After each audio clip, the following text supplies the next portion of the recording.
Hello दोस्तों, मैं doctor Manishankar Gaurai.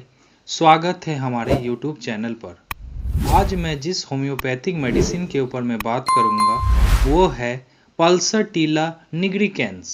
मध्य और उत्तरी अमेरिका के एक प्रकार के वृक्ष से इसका मूल अर्क तैयार होता है। आँख, कान, नाक, पाकस्थली, आंत, जरायु, सिरा, श्लेष्मिक झिल्ली तथा स्त्री पुरुष दोनों की ज्ञानेंद्रियां और मूत्र यंत्र इत्यादि पर इसकी प्रधान क्रिया होती है। नम्र, धीर और अभिमानी, सहज ही में हंसने या रोने वाले, चिकित्सक को अपनी तकलीफ की बात कहते कहते रो देने वाले, अस्थिरमति, जरा सी बात में संकल्प से च्युत हो जाने वाले, परिवर्तनशील विचार वाले, यानी जिनका मत तुरंत बदल जाता है।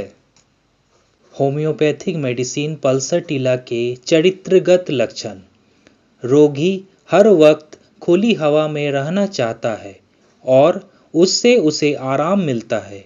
संध्या के समय तथा चर्बी, तेल और घी से बनी गरिष्ठ चीजें खाने से, गर्मी से, बाईं करवट सोने से रोग का बढ़ना और ठंडी चीजें खाने पीने से तथा दर्द वाली करवट सोने से रोग का घटना। बीमारी के उपसर्गों के साथ प्यास न रहना। रोग के लक्षण हमेशा बदलते रहने वाले। किसी भी 2 बार की बीमारी के लक्षण एक से न होना। लगातार बदलने वाला दर्द। पहली रात में नींद नहीं आना किंतु रात के अंतिम भाग में अच्छी नींद आना। मुंह का स्वाद बिगड़ा हुआ। कान में और दांतों में दर्द का ठंडा पानी मुंह में रखने से आराम मिलना। घी और चर्बी शुदा खाद्य खाने से उत्पन्न अतिसार, वमन, अजीर्ण इत्यादि। अतिसार में प्रत्येक बार मल का रंग बदल जाना। रात में अतिसार बढ़ जाना।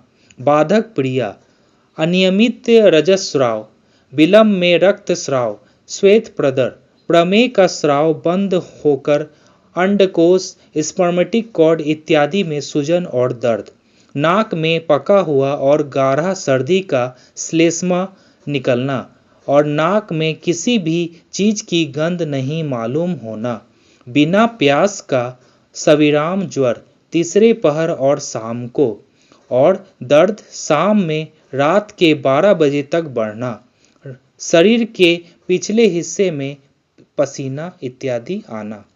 अनुकल्प रजस्राव, जिसे कि विकारियस मेंस्ट्रुएशन कहते हैं, युवा अवस्था प्राप्त होने के बाद यथा समय ऋतु न होकर या ऋतुस्राव बंद होकर मुंह या नाक से खून निकलने को अनुकल्प रज कहा जाता है। इसमें पल्सरटीला फायदा करती है। अंडकोश प्रदाह, जिसे कि ऑर्काइटिस बोला जाता है, चोट लगकर हो या ठंड लगकर अथवा प्रमेह की वजह से हो, अंडकोश फूल जाना या बड़ा हो जाना।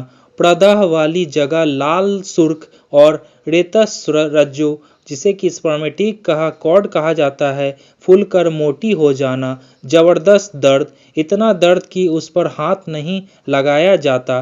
साथ ही कमर में दर्द जरा सा मालूम होना, जो मिचलाने, सेकने या गर्मी पहुंचाने से तकलीफ न घटना बल्कि बढ़ जाना।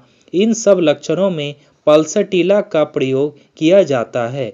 प्रमेह का स्राव रुककर अंडकोश में प्रदाह होने पर पल्सरटीला के प्रयोग से रुका हुआ स्राव फिर से जारी हो जाता है और तकलीफ घट जाती है। प्रमेह, गोनोरिया या सुजाक, इस बीमारी की पुरानी अवस्था में ग्लिट स्टेज में पीले या हरे रंग का पीप जैसा गाढ़ा स्राव निकलता रहे और उसके साथ ही जांघ की गिल्टी की जगह या पेट में दर्द रहे तो उसमें पल्सरटीला फायदा करती है।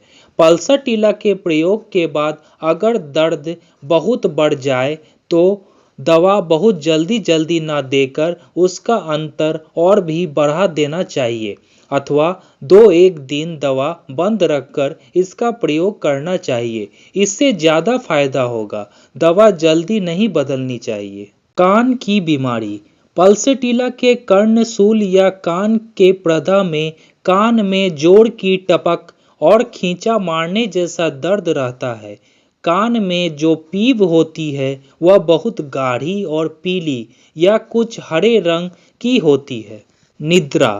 पल्सेटिला की रोगी की संध्या के समय बहुत नींद आती है, किंतु बिछौने पर सोने पर नींद नहीं आती, छटपटाया करती है, बहुत गर्मी मालूम होती है, बदन का कपड़ा फेंक देती है, हाथ पैर कपड़े के बाहर रखती है, सोती है तो चित्त होकर सोती है, दोनों हाथ माथे पर रखती है। फोड़ा। फोड़े या बाघी इत्यादि खूब पक गई हो, उसमें पीप इकट्ठा हो गया हो किंतु फटता ना हो, ऐसे क्षेत्र में फोड़े के ऊपर पल्सेटिला का मदर टिंचर का प्रयोग करने से फायदा मिलता है।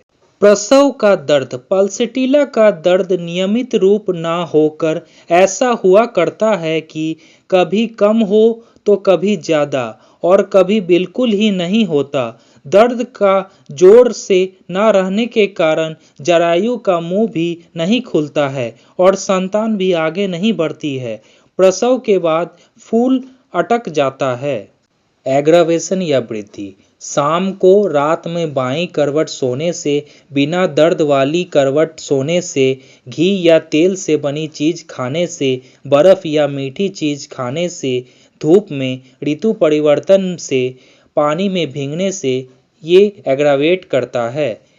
इसका एम्यूलेशन या स्राव आपका खुली हवा में, ठंडी जगह में, चित या दर्द वाली करवट लेटने से, ठंडी चीज पीने या धीरे धीरे अंग हिलाने से घटता है। अगर आपको पल्सेटिला होम्योपैथिक मेडिसिन के ऊपर दी गई हुई जानकारियाँ अच्छी लगी हो तो चैनल को लाइक, शेयर और सब्सक्राइब करें। धन्यवाद।